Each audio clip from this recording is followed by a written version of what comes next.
Ignatius of Antioch is one of the most compelling and courageous figures of the early Christian church. Living during the 1st and early 2nd centuries, around 35 to 110 AD, he served as the Bishop of Antioch, one of the major centers of early Christianity. As a leader, theologian, and martyr, Ignatius left a profound legacy that continues to shape the church's understanding of unity, leadership, and the meaning of true discipleship.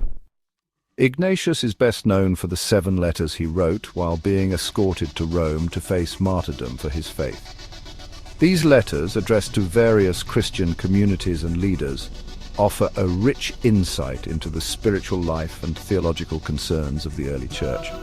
Written with urgency, affection, and deep conviction, his letters reflect the thoughts of a man fully surrendered to Christ, even in the face of death. One of Ignatius's central themes is the unity of the church. He passionately pleads with believers to remain united under the leadership of their bishop, whom he saw as a representation of Christ in the community.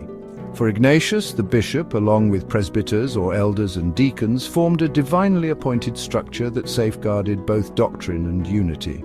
He warned against divisions, schisms, and false teachers, emphasizing that separation from the bishop was separation from the church, and by extension, from Christ himself. In his letter to the Smyrnians, he famously wrote, "Wherever the bishop appears, there let the people be, as wherever Jesus Christ is, there is the Catholic Church." This is one of the earliest known uses of the term Catholic Church, meaning universal church. Another prominent theme in Ignatius's writings is his view of suffering and martyrdom. Far from fearing death, he embraced it as the ultimate way to follow in Christ's footsteps. In his letter to the Romans, he begs the Roman Christians not to try to intervene in his trial or save him from death. He writes, "Let me be food for the wild beasts through whom I can reach God." Ignatius also contributed significantly to early Christian theology. He affirmed the deity and humanity of Christ, defending the belief that Jesus was truly God and truly man, a vital counter to early heresies like Docetism, which denied the reality of Christ's human body and suffering. Ultimately, Ignatius was martyred in Rome, likely devoured by lions in the Colosseum. His death, like his life, was a bold testimony to the faith he held dear.